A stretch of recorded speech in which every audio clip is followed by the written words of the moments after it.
chào các bạn khán thính giả. Các bạn đang nghe truyện trên kênh Đọc truyện MV. Hãy cùng like, share và comment cảm xúc của mình sau khi nghe truyện. Cùng nhấn đăng ký kênh để nhận những thông báo sớm nhất của kênh nhé. Ngày hôm nay Đọc truyện MV xin gửi đến quý khán thính giả câu chuyện ngôn tình có tựa đề Mưu đoạt hạnh phúc. Mời các bạn cùng lắng nghe. Chương 1. Sở Nhi là con gái của tập đoàn Sơ Thị. Từ nhỏ cô đã được cưng chiều đến nỗi mà trở nên hống hách kiêu căng. Trong mắt cô, mọi người luôn thấp kém, cô chẳng cho vào mắt. Đối với cô, đối xử với mọi người đều dựa vào tâm trạng vui, thì cái gì cô cũng cho qua.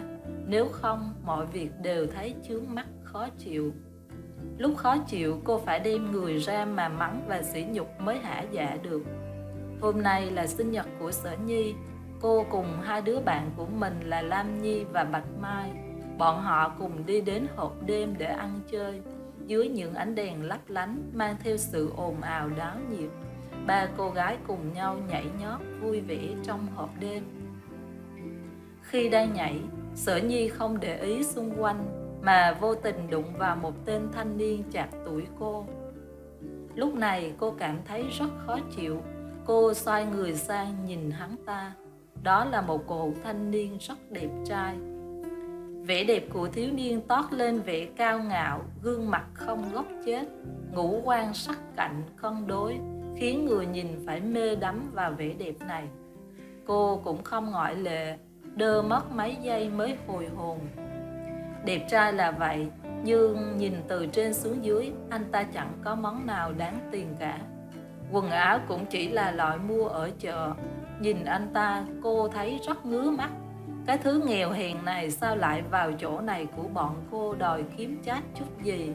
Hay may mắn vớ được một chị nào đó hồng được bao nuôi? Nghĩ đến đó, cô càng khó chịu. Thứ này vào đây làm ảnh hưởng tâm trạng của cô. Cô lớn giọng quát: Bộ anh bị quán gà hay bị mù? Đi đứng không cẩn thận, va vào bổn tiểu thư, khiến bổn tiểu thư không vui. Mọi người xung quanh đang phiêu theo nhạc, bị tiếng quát này dừng lại giây lát, sau cũng xem như không có chuyện gì tiếp tục. Sở Nhi nghĩ một chút lại nói thêm: Giờ anh quỳ xuống, liếm sạch giày cho tôi.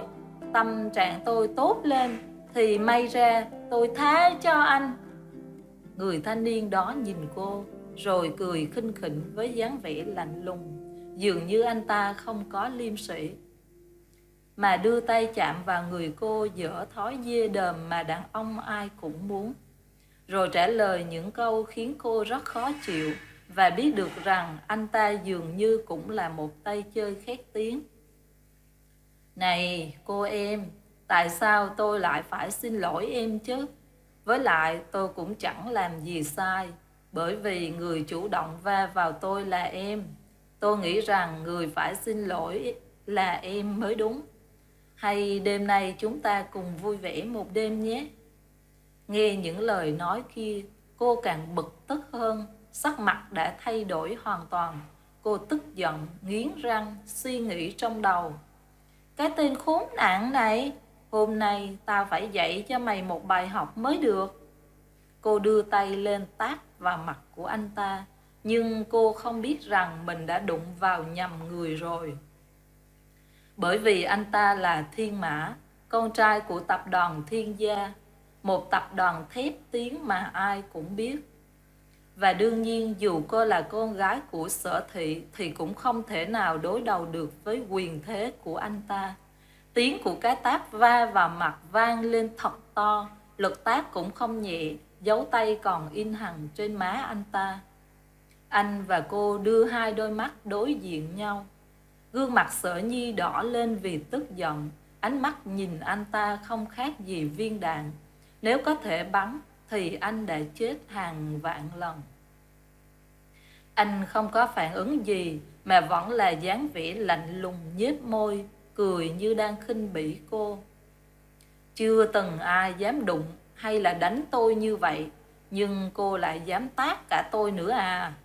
Tôi không ngờ cô lại to gan đến như vậy, nhưng tôi rất là thích sự mạnh mẽ này của cô.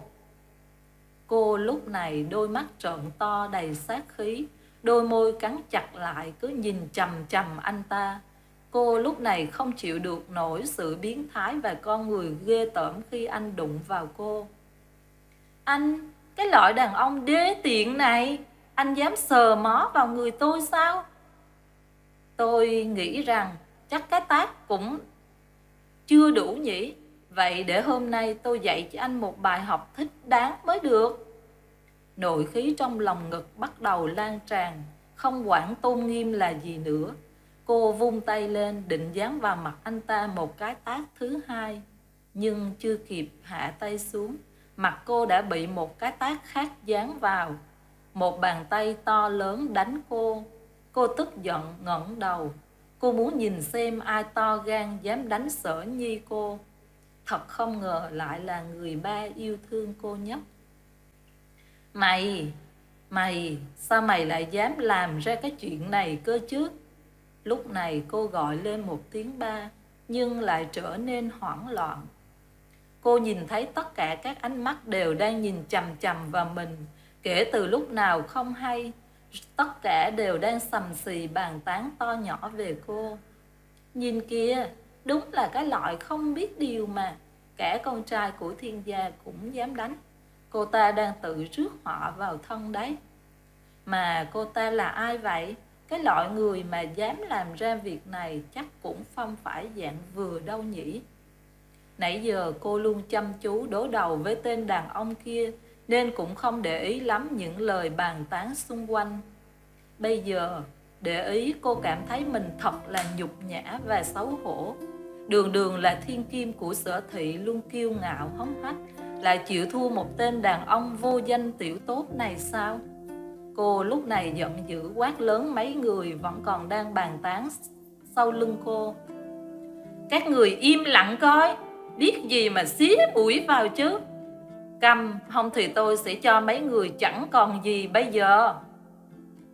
Nhìn kia, tôi không ngờ cái loại đàn bà như cô ta lại hung hăng đến thế.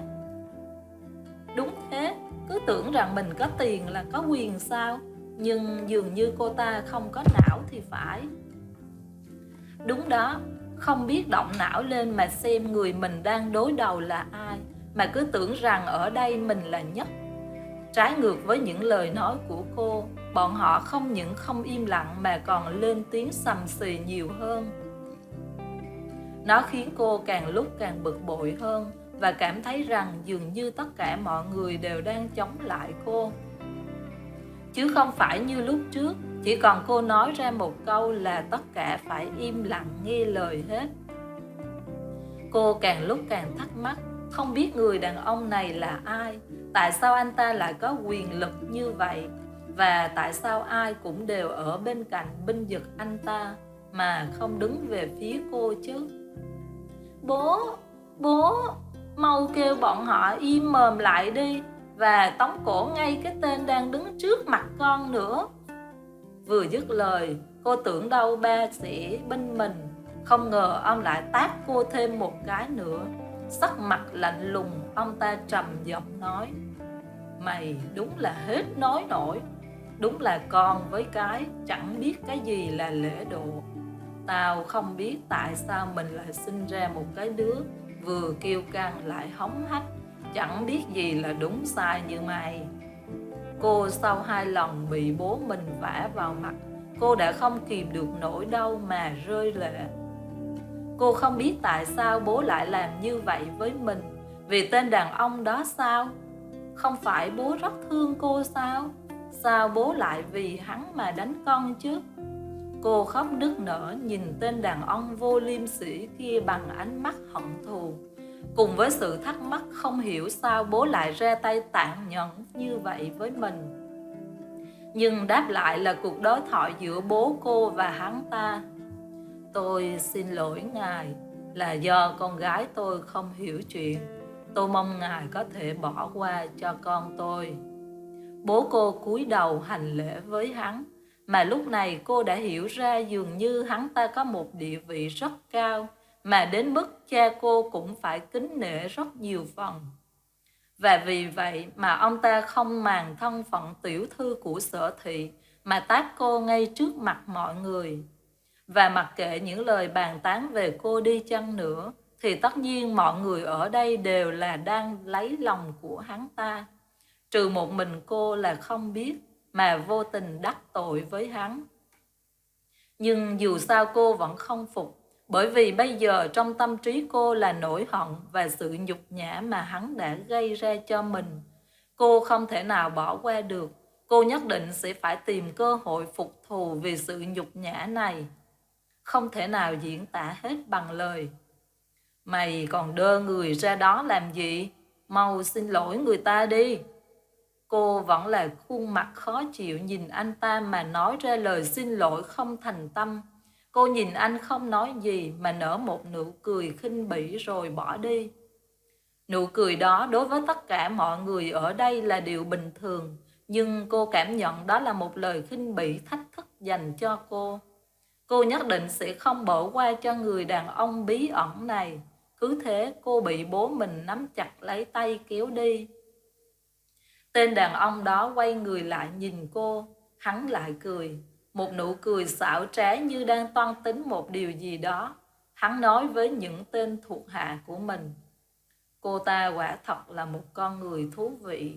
Các người hãy mau tìm hiểu tất cả mọi thông tin về cô ta cho tôi. Hết chương 1. Chương 2. Đụng phải nhầm người hai Lý Nhã. Sở Nhi bị bố của mình dắt đi mà cảm thấy ấm ức. Cô lúc này nhõng nhẽo vừa khóc vừa nói: sao bố lại làm như vậy với con? Sao bố lại binh vực anh ta? Rốt cuộc anh ta và bố có mối quan hệ gì? Bố cô im lặng không nói gì, cứ lạnh lùng nắm chặt tay cô, mặc kệ cho cô vẫn không ngừng tra hỏi. Cuối cùng không thể chịu được nữa, ông ta trả lời: sao con lại ngang bướng như thế chứ? Có phải ta đã cưng chiều quá mức nên con trở nên hư đớm rồi phải không? Ông im lặng một lúc rồi lại nói tiếp: con không những không biết điều mà còn ngang tàn hống hách. Con không biết người lúc nãy mình vừa đụng vào phải là ai đâu. Đó là con trai của Thiên gia, Thiên Mạc. Sở Nhi im lặng một lát sau mà suy nghĩ. Cô cũng biết một chút về thân phận của người này, nhưng Sở Nhi không ngờ anh và cô vừa mới gặp mặt nhau đã xảy ra những chuyện không đáng có như thế này. Nhưng càng nghĩ càng tức. Cô đã là loại người không xem ai ra gì, mà bây giờ phải nể nang kính trọng hắn sao? Cô không phục.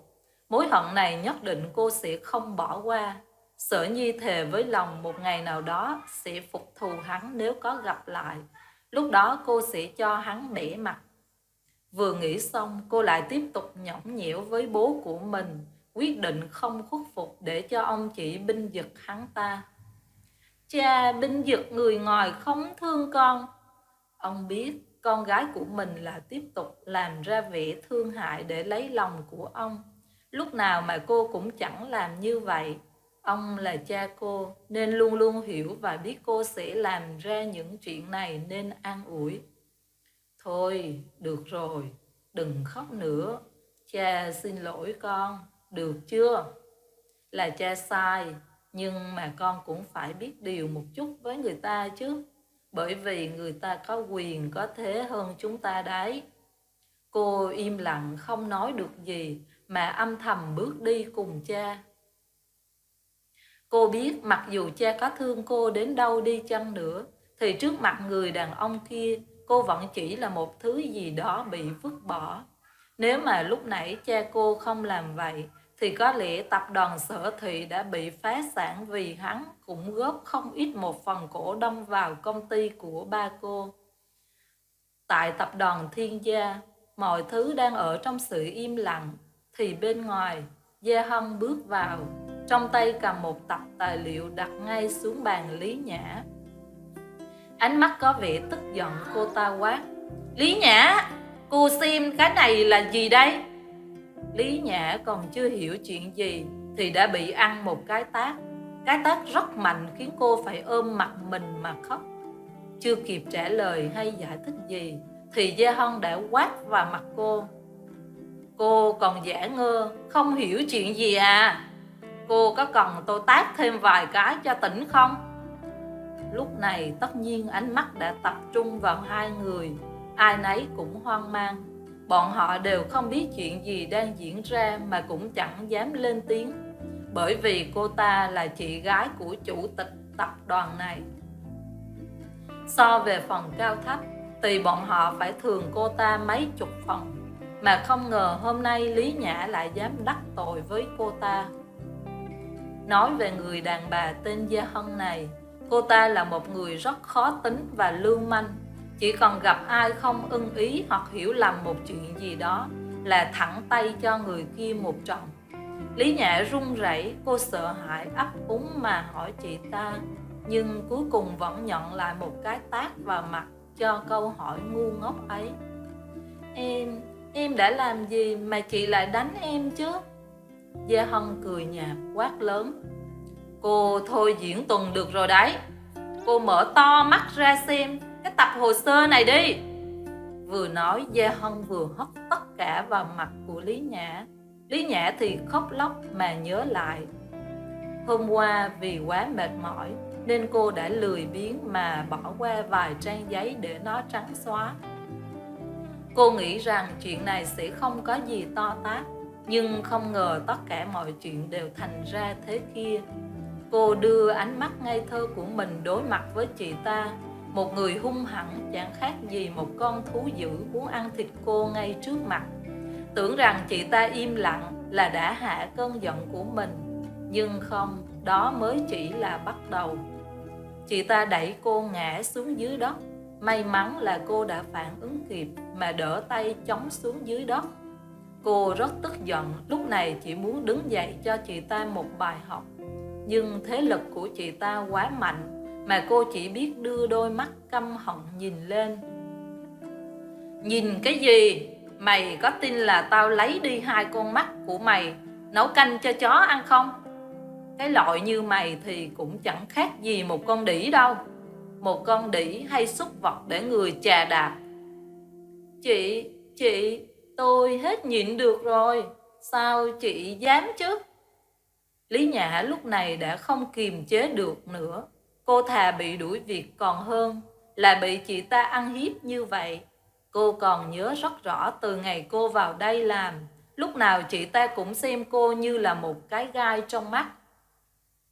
Chị ta luôn muốn nhổ bỏ cái gai này nên đã gây ra rất nhiều rắc rối cho cô, cũng giống như là thử thách lòng kiên nhẫn của cô.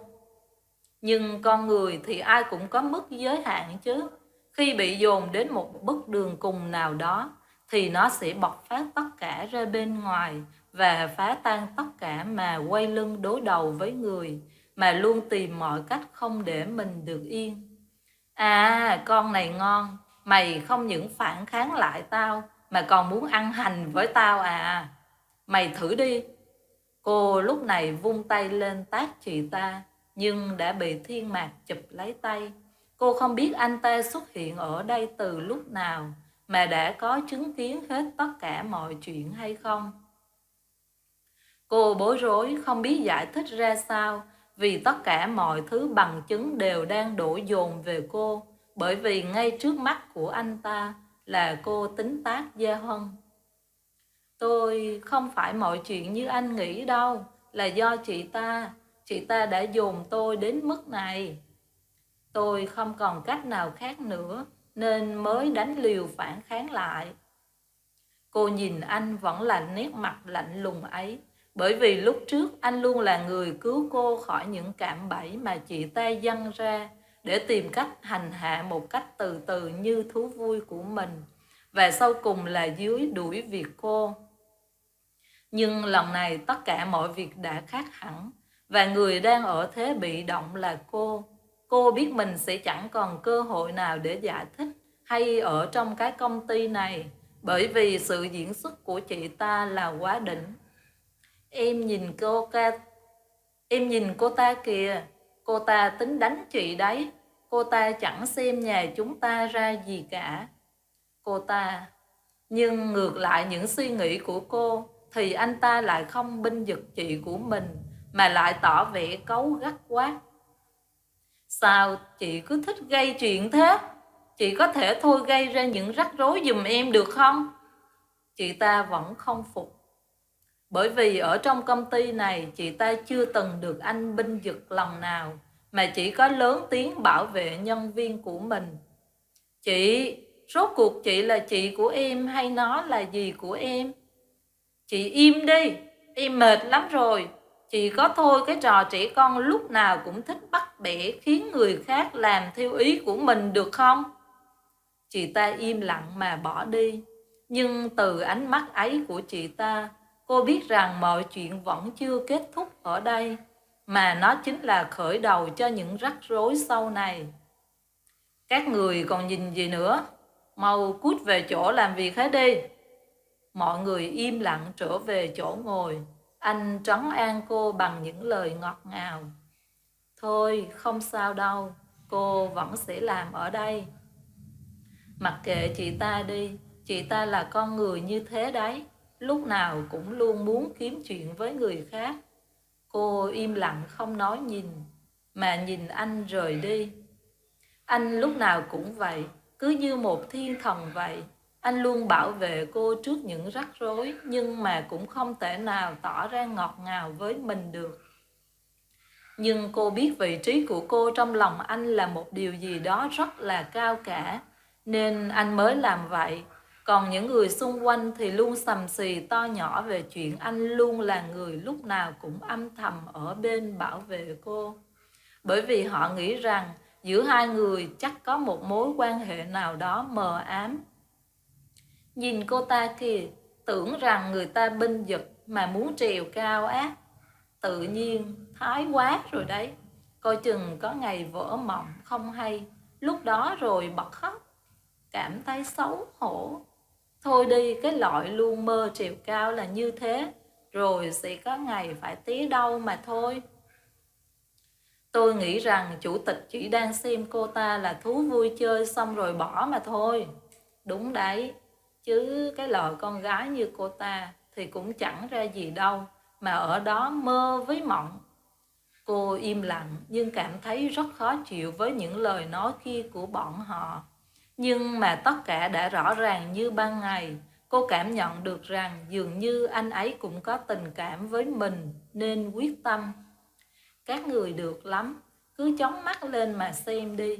Một ngày nào đó tôi sẽ chính thức bước chân vào thiên gia. Lúc đó không những các người mà ngay cả cái bà chị đáng ghét của anh ta, các người sẽ thấy tôi sẽ làm gì khiến các người phải hối hận bởi những việc đã làm với tôi. Hết chương 2. Chương 3. Đụng phải nhầm người ba Nhược Huy.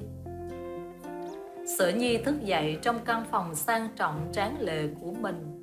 Đầu tóc cô bù loa bù lu, khuôn mặt nhợt nhạt, thiếu sức sống. Cô ngáp ngắn ngáp dài, trông rất mệt mỏi, đưa mắt nhìn lên chiếc đồng hồ đã hiển thị 11 giờ. Cái gì? 11 giờ rồi á? Mình ngủ gì mà như lợn vậy? Nhưng mình nhớ không lầm, hôm nay là... Cô lúc này lúng túng, dường như đã nhớ ra một điều gì đó. Hấp tấp vội vàng, cô lục tất cả đống sách vở của mình lên, mà tìm thấy cuốn nhật ký. Lúc này rật ra trang mình vừa viết đêm hôm kia. Ôi chết, hôm nay là sinh nhật của con bạn chứ. Nếu giờ không đi thì lát nữa qua 12 giờ sẽ trễ mất. Cô vội vã thay đồ đứng trước gương. Bộ váy màu đỏ nổi bật cùng vẻ đẹp của khuôn mặt. Cô chắc chắn rằng sẽ không một ai ở buổi tiệc có thể xinh đẹp hơn cô. Mày thật là tuyệt vời, không những xinh đẹp mà còn quyến rũ nữa chứ. Sẽ không một ai có thể vượt qua được vẻ đẹp này của mày. Sở Nhi, mày sẽ là điểm nổi bật nhất của buổi tiệc này. Cô mỉm cười một cách tự mãn mà nói chuyện với mình trước gương. Cô bước xuống dưới bãi đậu xe, leo lên chiếc xe sang trọng cô. Bác Tài, lái xe đến địa chỉ này, càng nhanh càng tốt, tôi đang có việc gấp. Bác Tài chỉ im lặng mà chấp nhận theo mệnh lệnh. Ông không dám hé răng một lời nào, lặng lẽ trong cái chiếc xe lăn bánh rời đi. Tại buổi tiệc sinh nhật của Lam Nhi, cô bước vào với dáng vẻ đẹp tuyệt trần, mà tất cả ánh mắt đều đổ dồn vào cô mà bàn tán. Cô ta là ai vậy? Không biết, cô ta thật đẹp, trông giống như các diễn viên trong phim vậy. Này, hay bọn mình đến bắt chuyện với cô ta không?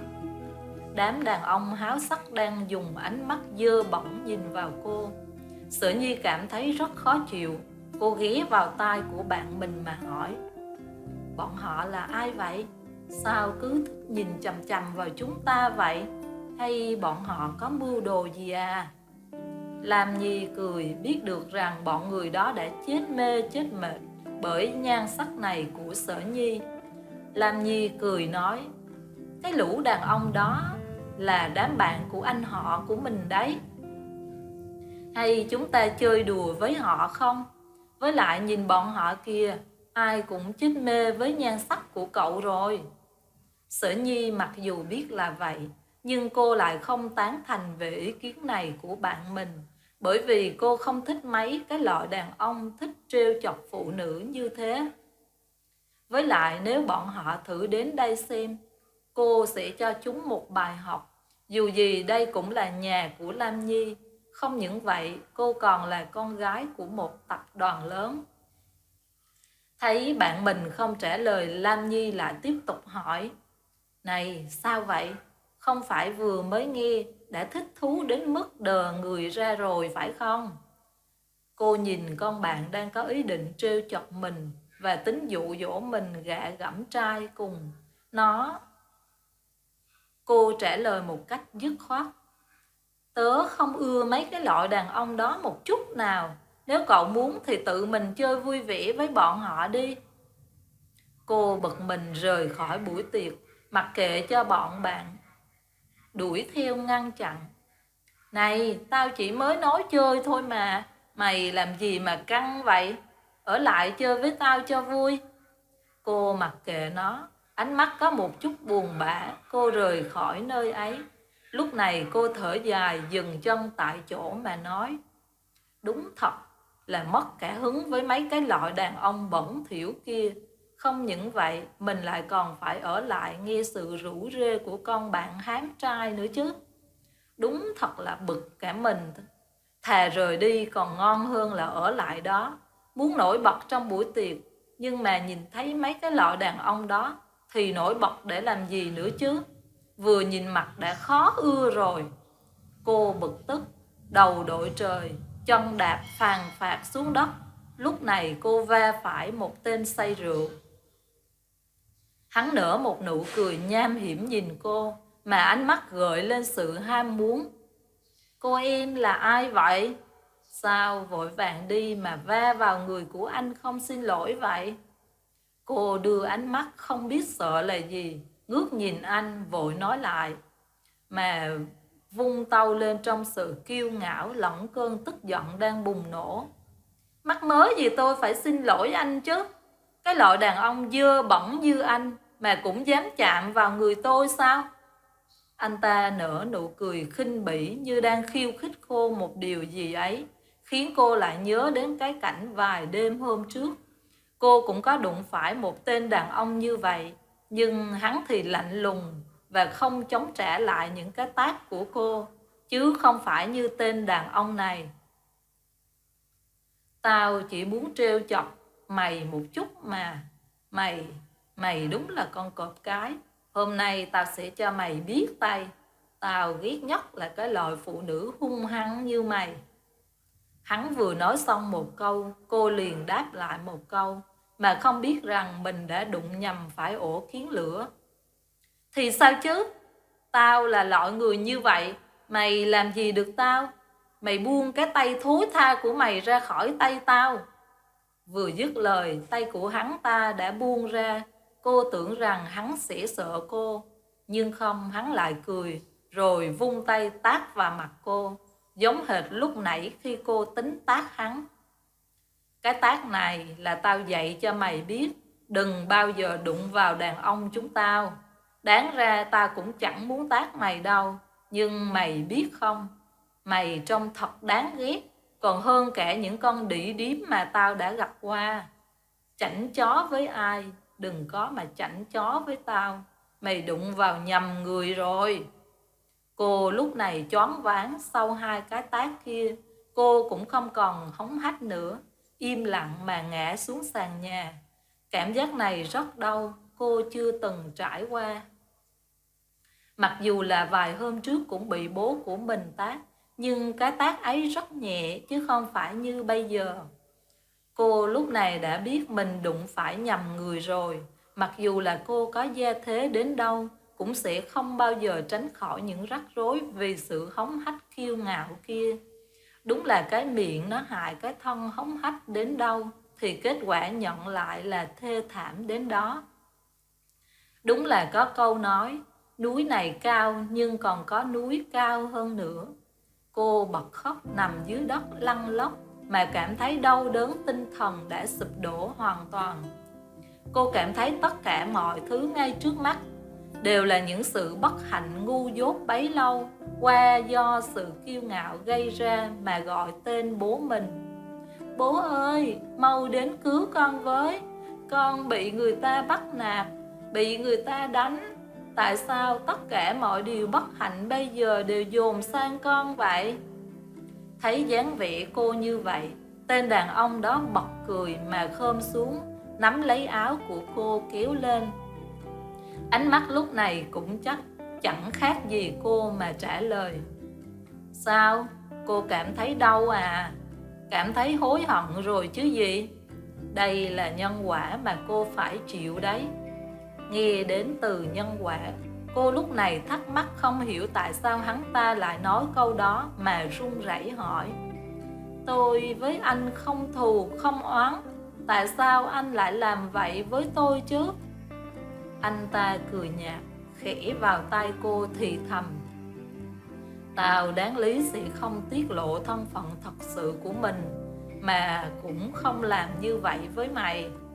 Nhưng nhìn mày thật là đáng ghét, vì vậy tao đã tiện tay dạy cho mày một bài học. Còn về việc tao là ai, nếu mày đã tiện hỏi thì tao xin trả lời. Mày có còn nhớ đến Nhược Hy không? Nghe đến cái tên này, cô sững sờ mà nhớ lại chuyện lúc trước. Chính cô và một nhóm học sinh khác đã bắt nạt cô ấy, rồi còn tung đoạn clip khỏa thân lên mạng. Nhưng lúc ấy gia thế của cô quá lớn nên mọi chuyện đã được giải quyết êm xuôi. Còn Nhược Hy vì đã xấu hổ quá mức, bị dồn đến bước đường cùng nên đã tự sát. Lúc đó cô và những người kia cũng đã ân hận, nhưng không ngờ câu chuyện này lại được tên đàn ông bí ẩn này khơi dậy một lần nữa. Rốt cuộc anh là ai chứ? Sao lại biết đến chuyện này? Anh ta mỉm cười đi qua đi lại mà trả lời. Tôi không là ai, mà chính là anh trai của nó, Nhược Lâm. Cô sững sờ không biết Nhược Huy có anh từ lúc nào, mà tại sao đã 10 năm trôi qua rồi, bây giờ lại còn muốn quay lại để trả thù cô.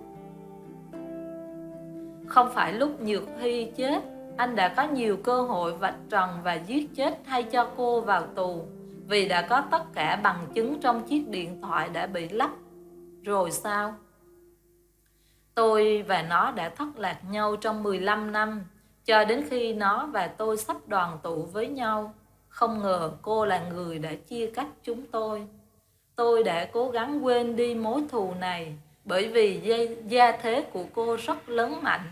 Với sức lực hiện tại của tôi thì cũng chẳng thể làm gì.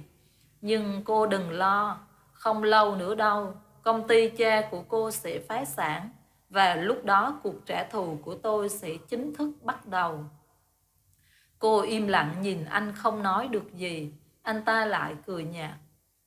Tôi đáng lý sẽ bỏ qua, nhưng có trách là trách bản chất con người thật của cô, kiêu ngạo, hống hách, rồi tự rước họa vào thân.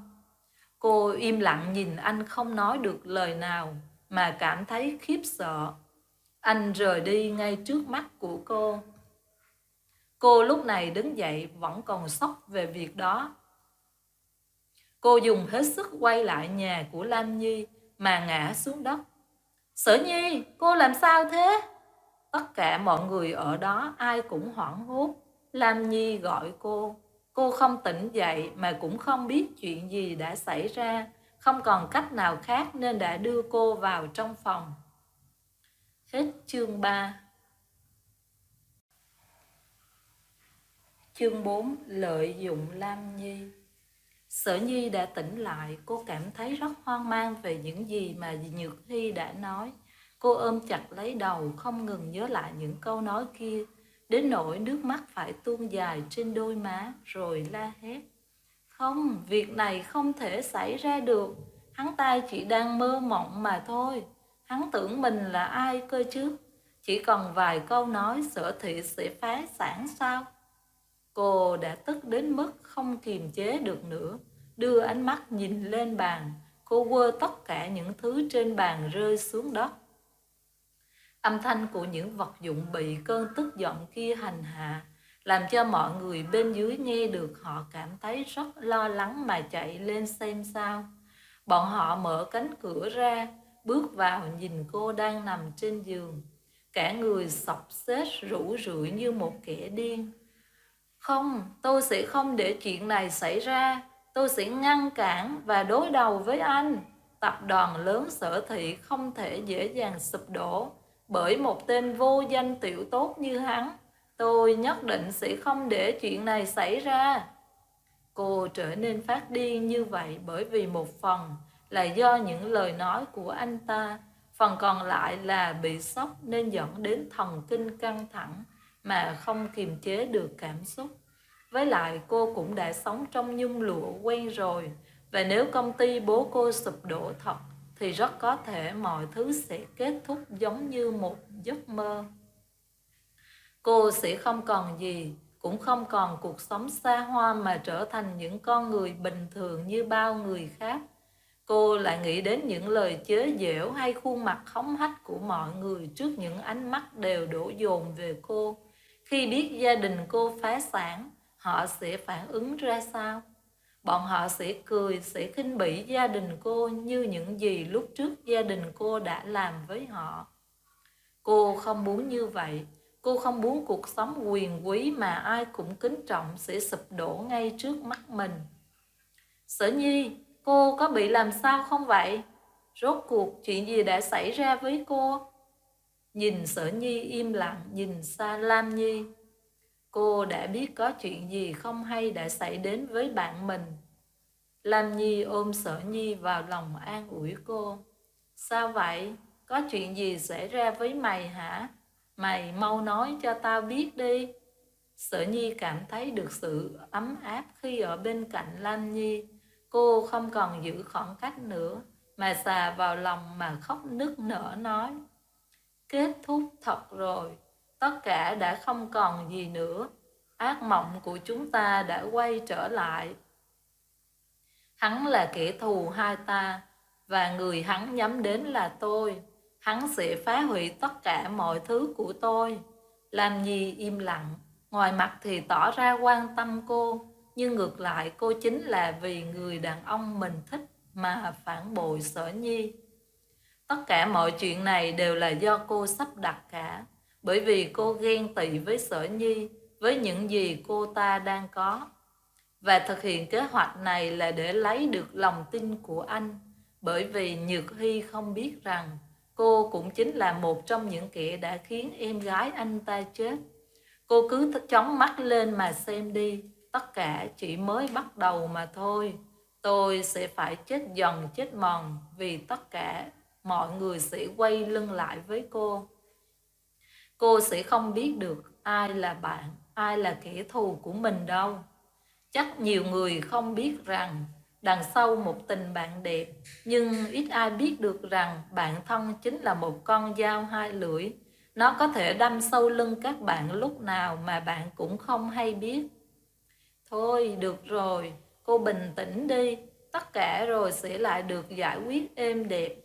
Hãy nói đi, rốt cuộc chuyện gì đã xảy ra với cô? Sở Nhi lúc này trả lời Lam Nhi. Cô ta im lặng không nói gì mà đưa tay lên miệng, bịt lại như là đang bị sốc lắm về những gì cô kể. Nhưng thật ra ngoài sự ngạc nhiên kia là một nụ cười nham hiểm được che giấu. Tôi không biết phải làm sao. Tôi cảm thấy rất lo lắng về những gì anh ta đã nói. Nói xong Sở Nhi vội vàng đứng dậy rời khỏi giường.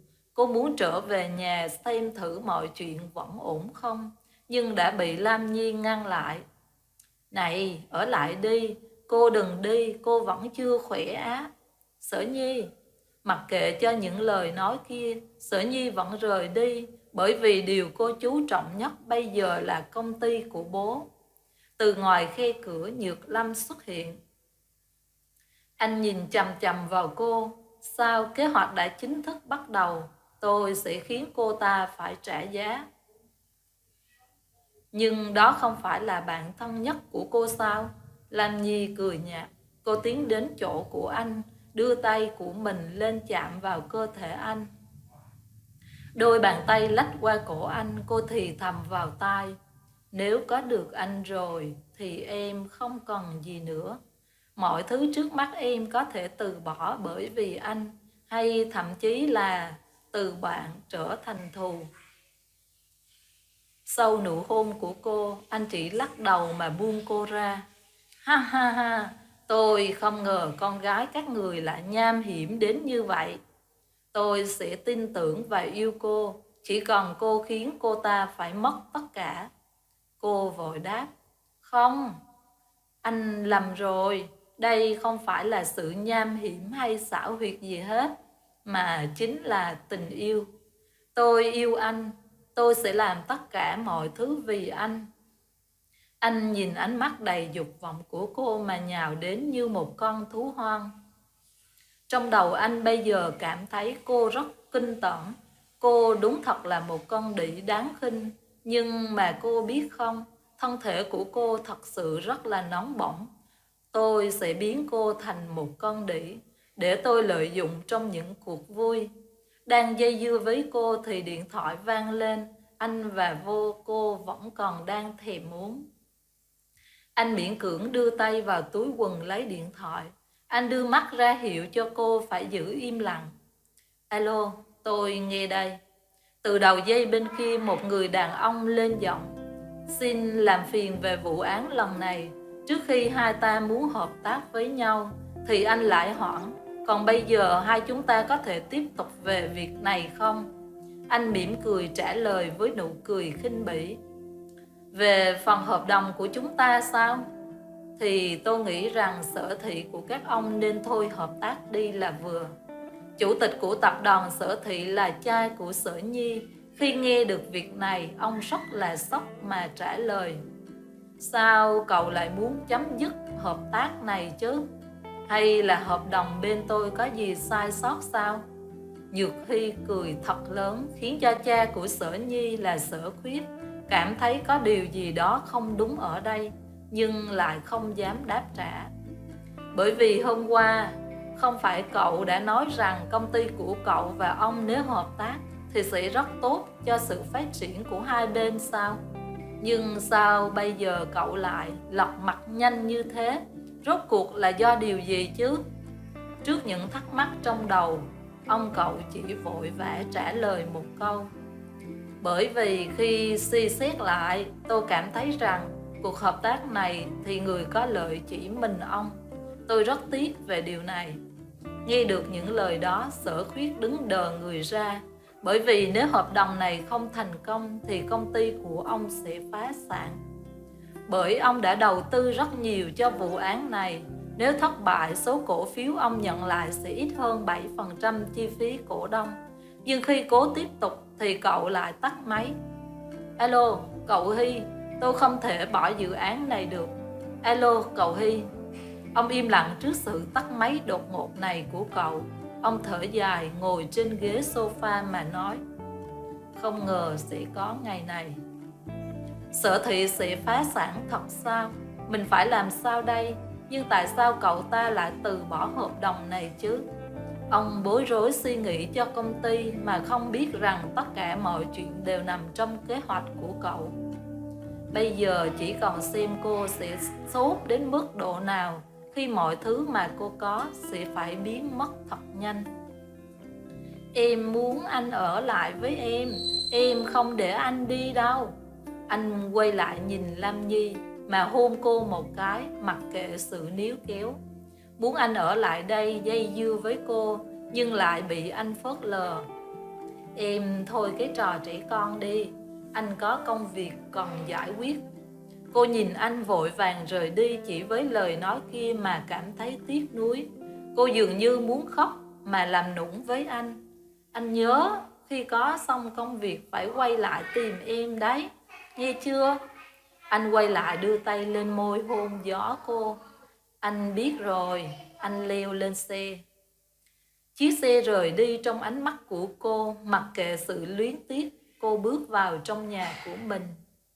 Hết chương 4.